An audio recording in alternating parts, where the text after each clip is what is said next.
Oh, hey there. Hi. Have you ever wondered Mm, how parents back in the day did it? Because these days, I kind of feel, and I wonder if you have the same feeling.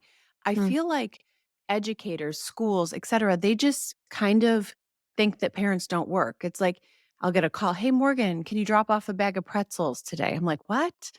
Or your son forgot his water bottle. Can you drop off some water at school? I'm like, is there no drinking fountain?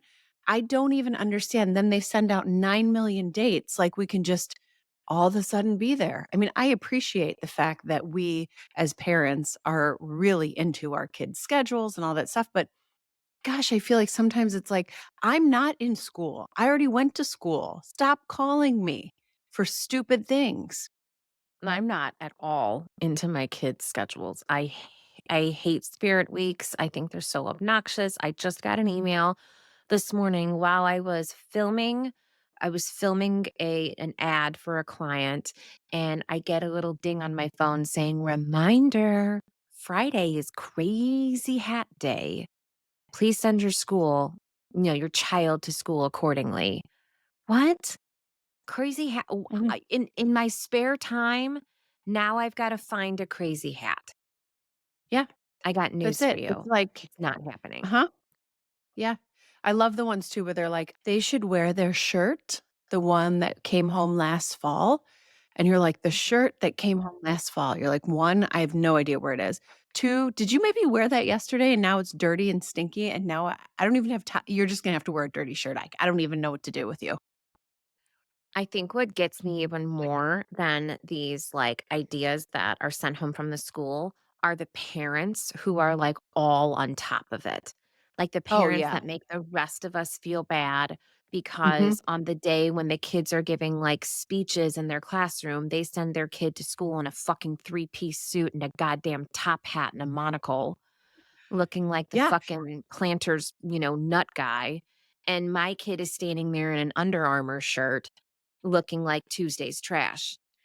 It's Yeah. like, can everybody calm down? Or can we just know what page we're all operating off of? Yeah, well, I mean, it's stupid things. This week I got a message. It was like to the grade. This mom sent it out to all the boy moms in the grade and was like, hey, it was just FYI, it was like Tuesday at 10 a.m.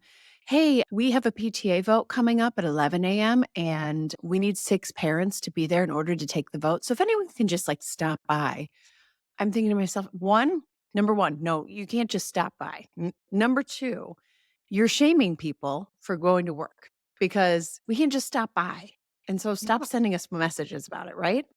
And I think you're getting at the point here. It's not that we're like totally cynical. Well, as I'm saying that, I'm like, maybe we should know our audience. You and I are totally cynical assholes. But I think a lot of the people out there, it's just that we're busy and we feel bad that we can't do it. And then our kids, I mean, my kids are like, "Mommy, how come you're not coming into school to volunteer to hand out lunch like all the other moms?" Well, I don't know, because I don't live that kind of life where I can just stop what I'm doing and come and hand out lunch. I'm working and I'm running around just trying to get things done all the time. Not to mention, for those of us who are in this, wacky world of being a co parent, a lot of people don't have the ability to go and serve school lunch if it's not on their parenting day, because that gets into a whole messy thing of, are you encroaching on somebody else's time? So it's just a whole mess. And when you're on social media, you see everybody talking about this, right? There's always memes flying around about how much Spirit Week and other school pressures stress us out. But speaking of social media, we actually took to social media this week and got a ton of responses, Did girl. we? Yeah. Over Wow. this idea that we mentioned on last week's episode, where we started talking about a divorce themed confession or a secret, right? And I said, I'm curious to know if there are people out there who would anonymously share something that they maybe have done while they were getting divorced or before they got divorced, or something that they would want to do, but they would never do because they would land, in prison. But just things that are kind of like, hmm. Got it. And you know what? We thought about this episode, and the idea here is not just to have a juicy episode, although we like a juicy episode. The idea is to help everyone feel like they're not as nuts as they might feel. Because take it from me, a divorce attorney who's seen it all, I've seen everything. And this is a wild process of divorce, and it can make you feel at times that you're losing your mind. And some of the things that you're doing, you've lost it. Right. And you know what? Maybe you have, but you're not alone. If you feel like you are at the tipping point of going over the deep end, my friend, this is the episode for you. So guys, sit back, relax, and let's listen to some others' divorce secret confessions. So, Morgan, I heard a rumor that you're actually a very highly sought after divorce attorney. Is that true or is that another secret? It depends on who's asking. So at times maybe, at other times maybe not. So you never know. It depends on the day. Okay, well, I'm going to go with today is a day where people are knocking down your door trying to Mm, get you to represent them in their divorce proceedings. So, you have heard some secrets. I Spill have. it. All right. Give me something to start with. Oh, there's so many secrets. And a lot of the times, it kind of goes one way or the other. So the one way that I hear it is that they're kind of embarrassed about what they did, or they think it's kind of funny and they just want to tell their divorce lawyer, which I'm all for. I'm all for laying everything on the table. The other way is I can tell they're holding something back or they're not telling me exactly what's going on. And I either hear it from opposing counsel or I have to really press them and I get bits and pieces. So, Mhm. one secret that I had many years ago is, my client was acting pretty erratic and I knew it, but I couldn't figure out what the secret was and what was really driving the divorce. And opposing counsel kept telling me that she was acting erratic and doing things, and ended up that they went to church. Her husband was with another woman. It was in the middle of the divorce at this point. They went to their church. My client showed up in the back of the church, and apparently during the service she stood up. She told everybody to hide their purses because the woman in the front row was there to not only steal your purse, she was going to steal your man. This is very reminiscent of hide your kids, hide your wives. It is. And that's just the tip of the iceberg with this client. But those are some of the secrets. The secret that she had is that, she had a hard time getting over the marriage and getting through it. And what was kind of driving her was this stalking of her ex. And it just continued to get, worse and trickier for her. So let's break this down. So I think like the theme of this secret is that she lost her shit in public, right? She lost her shit. She made a wild accusation in the middle of a church sermon, right? Like everybody, I have an announcement to make. Hide your purses, hide your husbands. We've got a thief in here, and she's coming after all of you. So we all wanna do that. Like, we all want to have that moment, whether it makes me think of I saw I think it was a reel or TikTok, it's something at one point where it was 2 divorcing parents at a parent-teacher conference, and the guy, let's just say the dad, is acting like, "Oh, I'm this nice person," and the woman's like, "Why don't you show her how crazy you really are, you son of a bitch?" Yes. 'Cause it's like you want that recognition, Right. of And here's like the thing, as divorce lawyers, we love this. I mean, these are the stories that really keeps me doing my job, because my job is so tricky and so exhausting at times that you need that laughter. You need to have a good laugh. And at the end of the day, you're thinking to yourself, okay, how bad is it, right? How bad did she mess things up? And are we going to get worse? And what can I do to kind of stop it? But before then, divorce lawyers love this stuff. We live for it. so legally speaking, what's the fallout from something like this occurring? There could be a lot of fallout. I mean, she kept going, right? We told her to stop. We told her what could happen. She kept going. I mean, to the extent that at some point I think there was some night vision, night gear, in play, and she was caught. She was caught. I mean, at that point, it had risen to a level of potential stalking, and she was actually picked up by the police, which then just ended a whole or put a whole nother layer into the case and made it much more expensive. But, those kind of things when you're stalking, when you're harassing, when you really can't get over those kind of issues you've had, it's your divorce lawyer's, job to really tell you what the risks are that you're kind of walking into. Ultimately, they make their own decisions, right?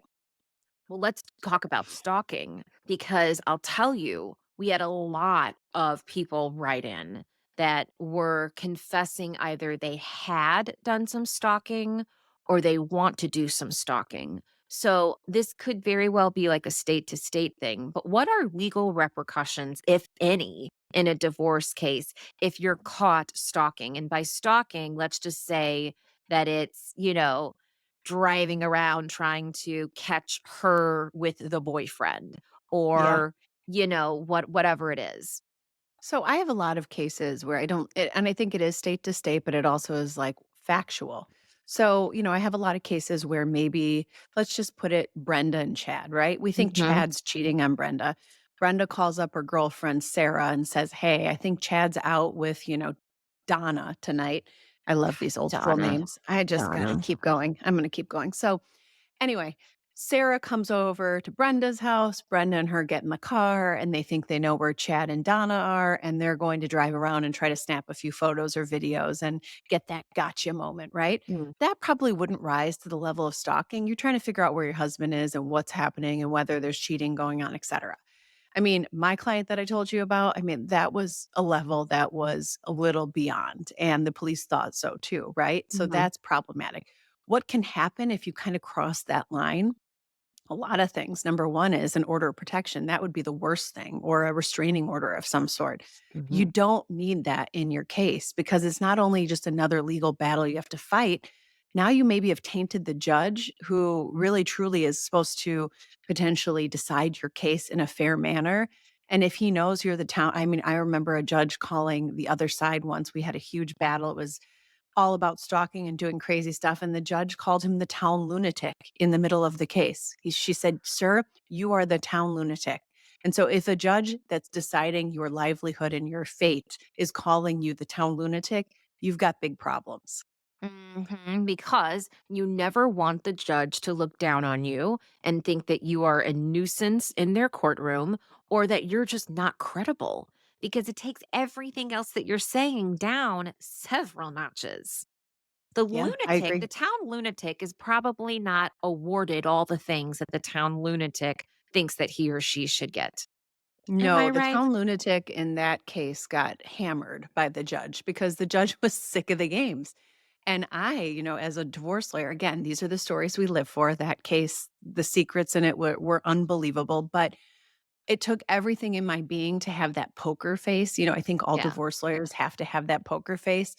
And when the judge said, "You, sir, are the town lunatic," I almost fell over dead right then and there because I was like, well, I've won, but also that's the funniest term I've ever heard for this short Jewish man standing to my right who literally was the town lunatic. I think I know him. I know so many town lunatics. Now that you had to put short Jewish man to it, I'm like, wait a minute. Is that my banker? I have something. Speaking of trying not to laugh, because this is the exact same kind of shit that I would do. And this did not come from me. Swear to God, you guys, this is not mine. This is from one of our listeners, but this is so me.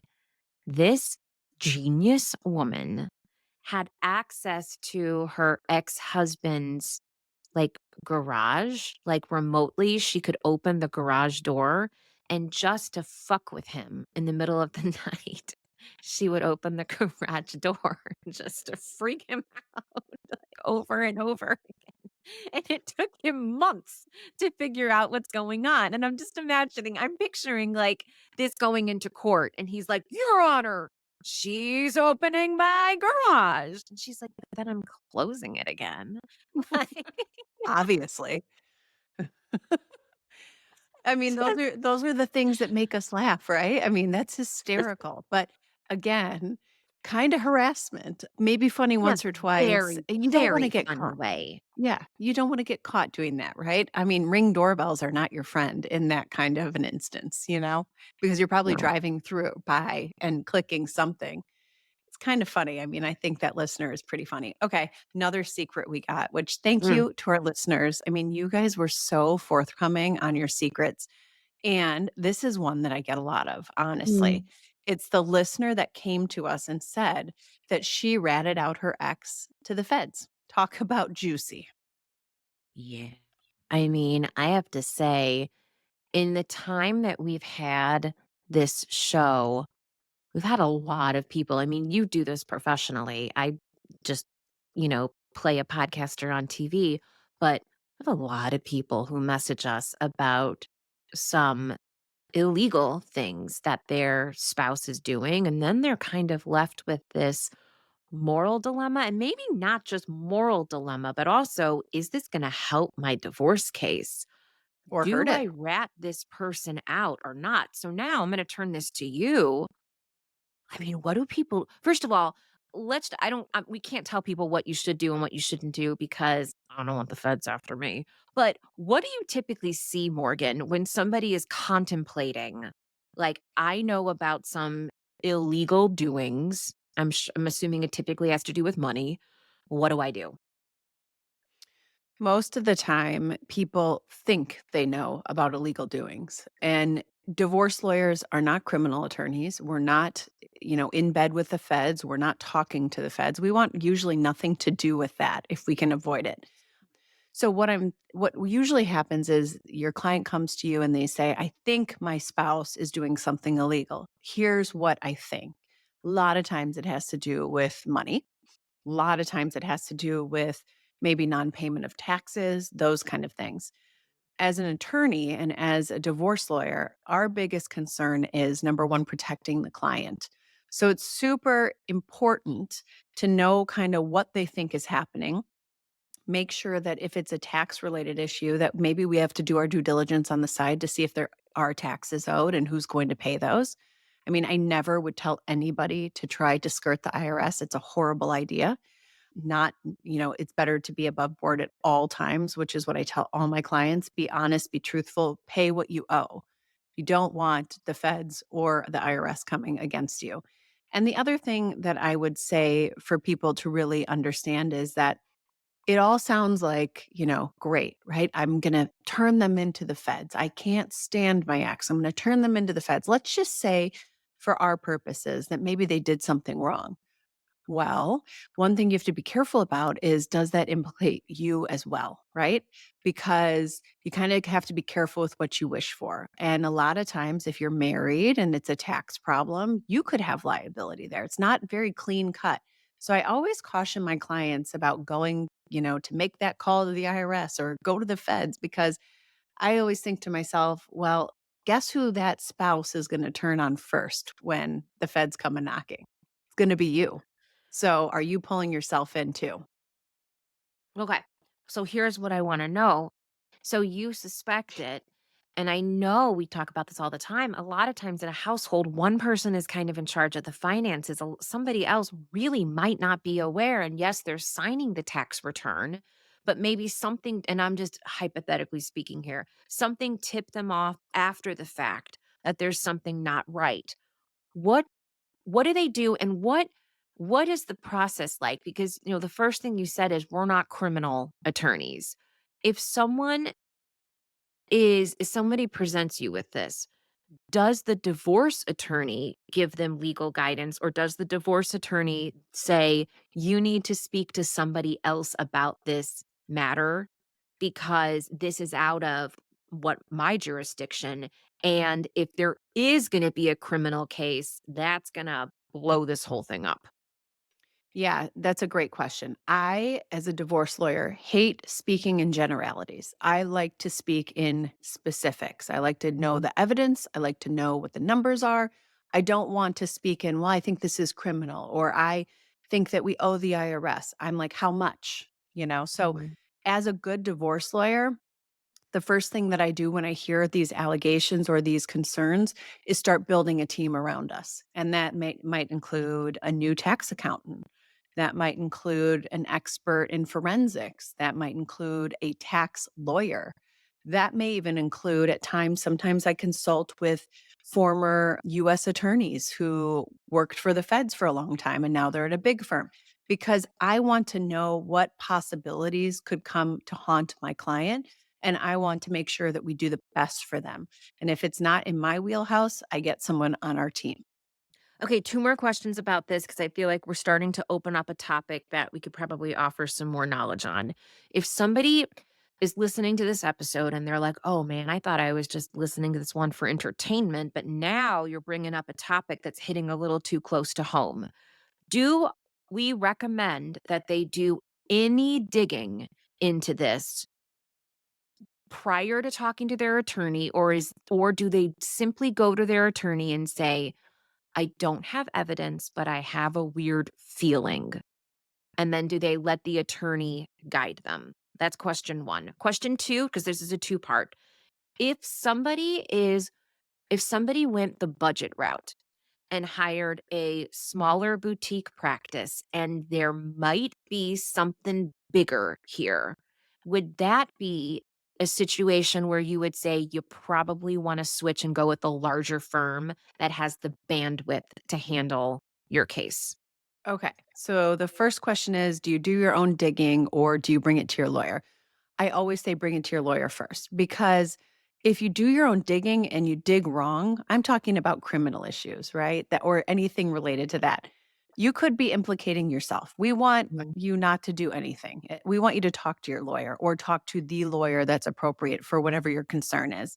With regard to your second question and the issue of whether you're at a small firm, you're maybe worried about these criminal issues, maybe you're worried like not really trusting my divorce lawyer to know what I'm talking about because it's like Right. deer in headlights when I'm talking about this issue. That might be some time that you want to consult with a bigger firm. I mean, generally, I love small firms. I think they have some great lawyers. Bigger firms usually have big bandwidth, big referrals. They're usually a little more expensive. So I Mhm. think that if you have a very tricky issue where criminality is on the line or the IRS maybe comes knocking and you're not comfortable with your divorce lawyer there, you might want to think about looking elsewhere. And this could also be a situation where you could consult an attorney if you didn't feel like it was time to really like jump ship yet. We talk about this from time to time. You can pay another attorney for an hour of their time just to lay some fresh eyes on your case and say, is there anything that you would do a little differently here? And then you have something to compare it to. Okay, let's lighten it up. So, there was a day this week when I posted, okay, in addition to all your secrets, I want to know if there was something that you could do, but you really wouldn't do, maybe something that you want to say to your soon to be ex, but you wouldn't say it because it's just kind of like a little aggressive. What would it be? Overwhelmingly, we got, like, the same response, like, over and Really? over and over again. Yeah, and so I wanna know, do you have any guesses of what it could be? What people wanted to tell their ex? This is an interesting one. I'm just going to go with my experience. I have had clients tell their ex, hey, shocker, joke's on you. I slept with your best friend. I have had the one that always hits below the belt, whether it's true or not. I always have clients that just, they can't help themselves and they'll just say, hey, hope you have a great life. I always knew you were gay.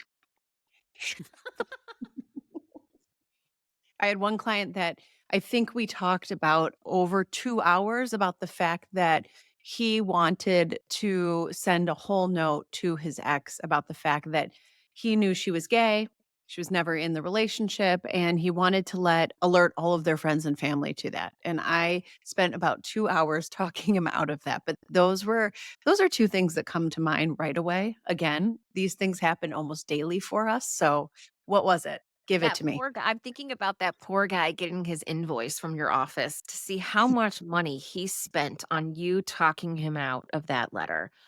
I mean, honestly, your responses of what you hear blows this totally out of the water because what we got is so much more innocent. It was simply get a fucking life. Wow. That's what they want to say. Get a fucking life. Leave me alone. It's over. Like the I like it. give it I'm all up. for that. Get a I'm all fucking for that. life. Mhm. So I love it. And I love it that it wasn't just like one, two, three, four. It was like all these different versions of like, get a fuck asterisk, asterisk, asterisk, life or like get out of my life or get a life. So there you have it, folks. I liked Get all the versions that you just fucking came up life. with. So let's take it a little bit more serious in the same question of things that people wouldn't do, but they want to do. And we hear this one. I mean, just not so much this week, but we get a lot of questions about it. And it's I so badly want to tell my kids how horrible their other parent is. Oh, And I know, but before you get lawyery on us, I just want to validate the feeling true. because and here's the thing, Morgan, remember, we're framing this up as something that they would never do. These people are not going to do it. Well, our listeners, of course, are not. But it is a very normal feeling because you're so conflicted and these are like your children and you want to protect them and they're being pulled and here's the thing, what I want to say is for most of you that feeling will dissipate. The feeling of wanting to tell your kids that dad fucking sucks. Mom is a fucking lunatic.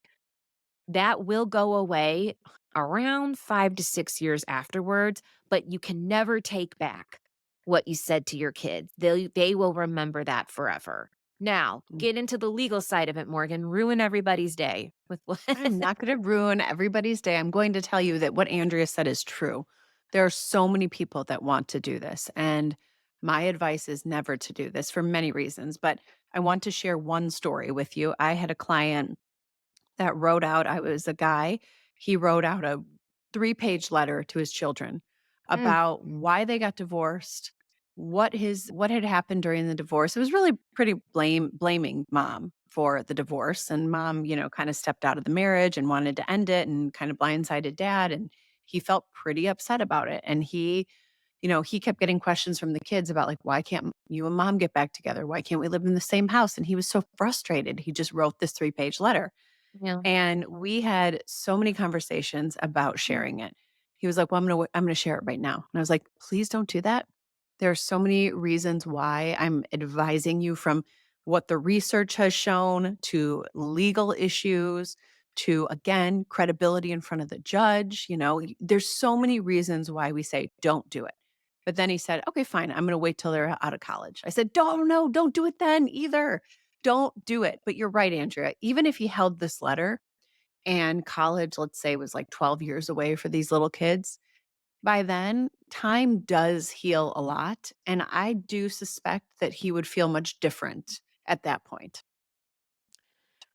You might not change the way that you feel about the person, but you will change the way you feel about needing to make this dramatic proclamation to your kids. Everybody says this. And if you're in therapy, especially if you're in like a trauma, based therapy for being in an abusive marriage, I'm sure you've heard the therapist say kids usually figure it out. And hearing that is so frustrating because you think, well, I don't want them to have to figure it out. That sounds terrible and painful. And how long is that going to take? And in the meantime, I'm dealing with parental alienation and I'm dealing with all these things. And I get how much it sucks. There is a way that, and this is what I always did, there is a way to say things like, well, in our house, we don't do this, this, and this. You can always call out behavior but you wanna be careful that you don't turn it into, Well, let me tell you what a piece of shit she is, because that doesn't really serve anyone. And like I said at the very beginning, I completely get it because you're hurting. And I'm sure that person is a piece of shit. And if you don't, and here's what we're going to offer you, tell us. Don't tell your kids. Tell us. We'll take all the DMs. You need to get it off your heart, out of your head. Tell us. Just don't tell your kids. Just hold hold off there. I like listen to us on that one. So, one thing that's interesting is we got a lot of responses to the effect that what they said is, I just want to pack up my stuff and Mm, never return. And I'm wondering, they didn't really mhm, elaborate, but there were numerous people that said that. And mhm. I'm wondering if you think it's more because they want, you know, sounds bad, but the easy way out. They just want to be done. They want to be done. They don't want to go through this process. They just want to be done. You know? Or is Yeah. it, I mean, there's so many ways you could think about it. What do you think it was? I think that it's that so many of our listeners, Morgan, are not yet in the divorce process. And so I think that these questions that I posted felt a little bit triggering because it's like you're asking questions, for people like, what do you want to do while you're in the process? I'm not even in the process. I just want to pack my shit and go. I'm feeling I'm feeling so overwhelmed. I just want out. And yeah, a lot of it is what you said, like it's the quote unquote easy way out. Although you all know this, there's no easy way out of anything. But it's just like they want to just poof, be gone. And Mhm. again, you don't need anybody to tell you that you can't do that. You've seen all the Lifetime movies, it never works out. But I want to validate your feelings. You are not nuts. I completely believe you that things are so bad that you just want to pack your shit and leave. And I don't think, yeah, okay, what's the finger you're giving me that I have to say something? Giving you the finger because Mm-mm. you said you just can't pack your shit and leave, but there are times that you can pack your shit and leave. I mean, we have listeners that are not even in a marriage. Maybe they're just in a relationship with no children. You can pack your shit and leave. I just had a client come in the door this week that has no children. They're in their 30s. Mhm. The marriage is not working. And one of the options we gave her is you can pack your shit and leave. And yes, we have to get you divorced. But there's nothing that is essentially, there's a powerfulness in that message when you don't have kids involved. Right. There's power that is different where you can pack up and get out of there if you need to, depending on circumstances. And one of the things that I did with her is I went through 3 or 4 options of things that she could do if that was her choice to just get up and leave. And we would actually coordinate it. Okay, so what you just spelled out is exactly what is exactly what I was going to get into, which is you can't just pack your shit and leave without a plan. This person came to you and said, "I want to pack my shit and leave." And you're like, "Great. Let's put a plan in place so you can pack your shit and leave." And for those of you who know my personal story, I packed my shit and left.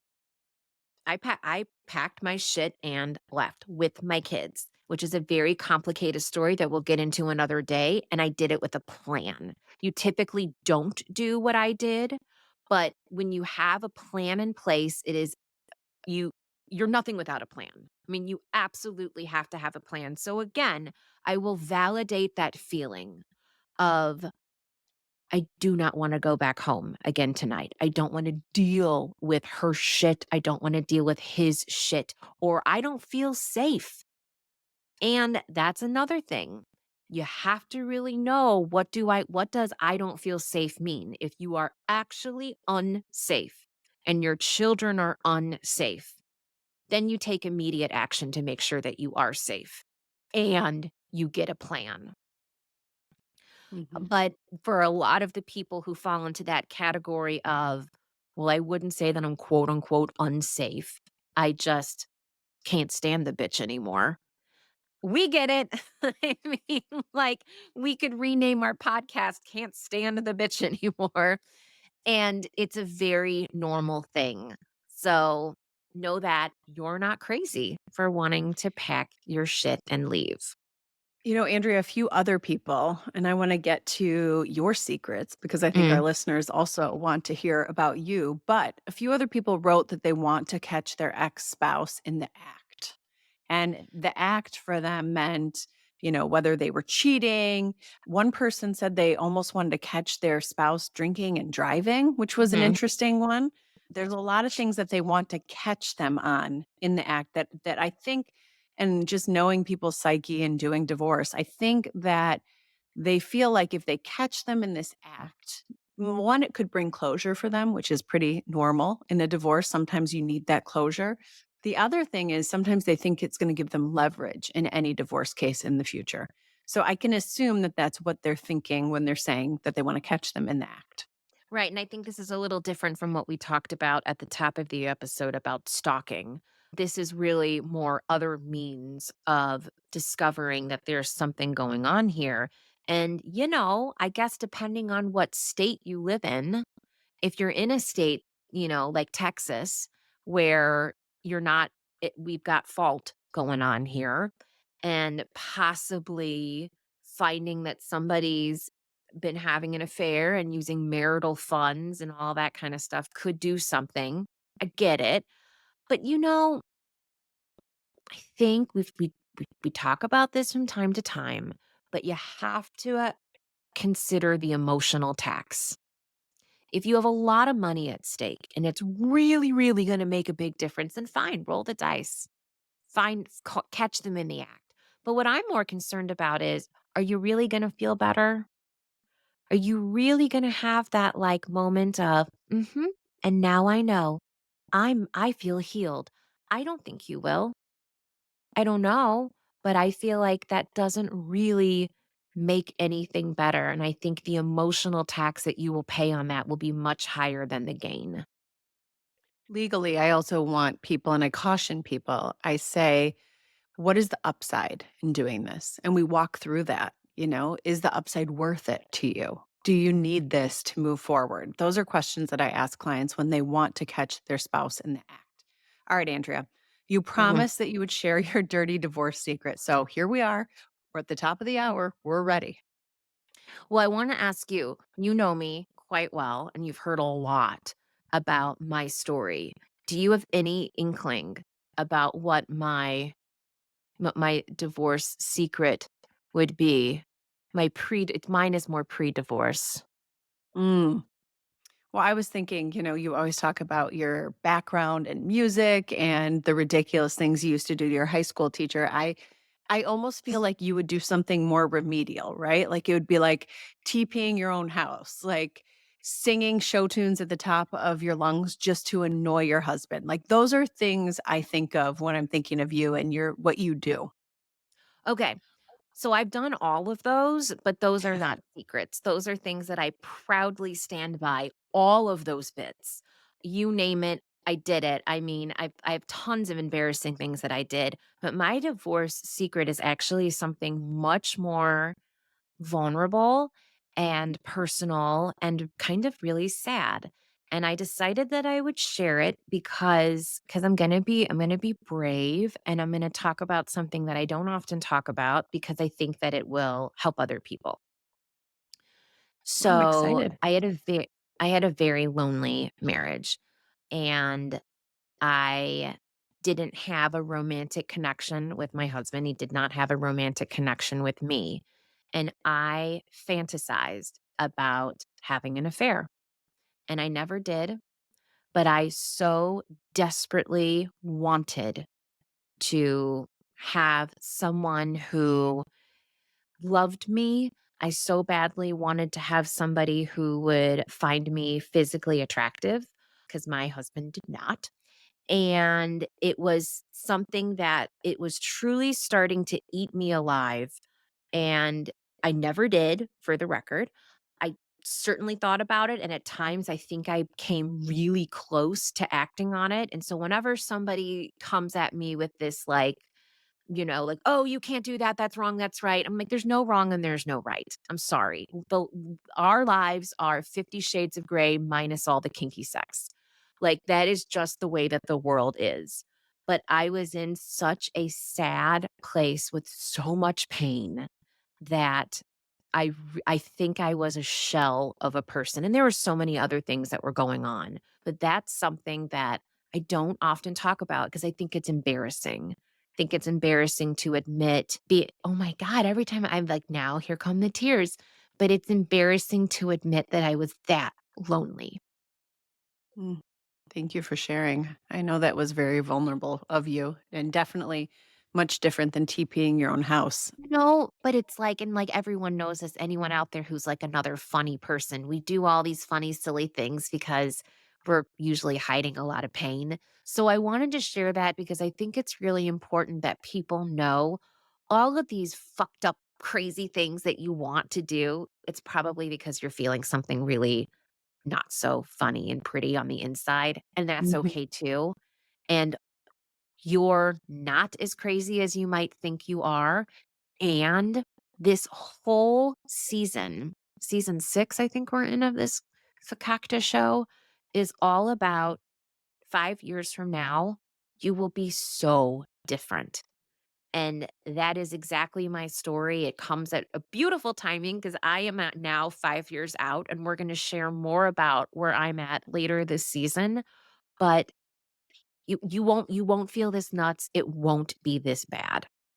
You're so right. And I, again, thank you for sharing. I know that was probably tough for you. And what I see, what you explained and described is so normal.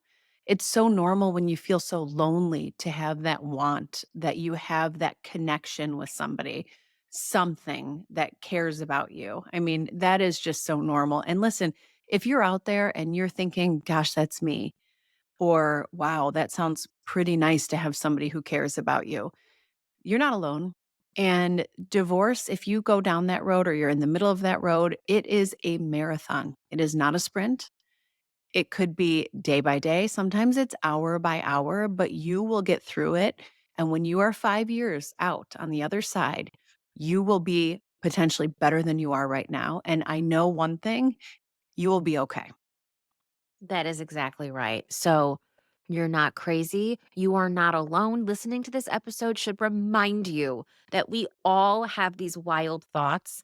Just don't act on them. Or if you are about to act on them, make sure you've got some really good legal counsel because, girl, speaking of, this show is here to hold your hand, support you, and guide you through this wacky, wild process. And so is the DCC. So if you don't yet have the Divorce Crash Course, you need to get your grubby little paws on it because it will save you up to thousands of dollars in unnecessary legal fees. That's right. We highly recommend it. And we do touch on some of the topics that we touched on today, but we expand in the DCC. So, listen, if you love our show, rate and review us, share us with friends. That's our biggest pleasure is to get those things from our listeners. We do this show for you. We do this so you don't suck at divorce and that you do it a little bit better. And remember, on your worst day, you have got this and we have got you.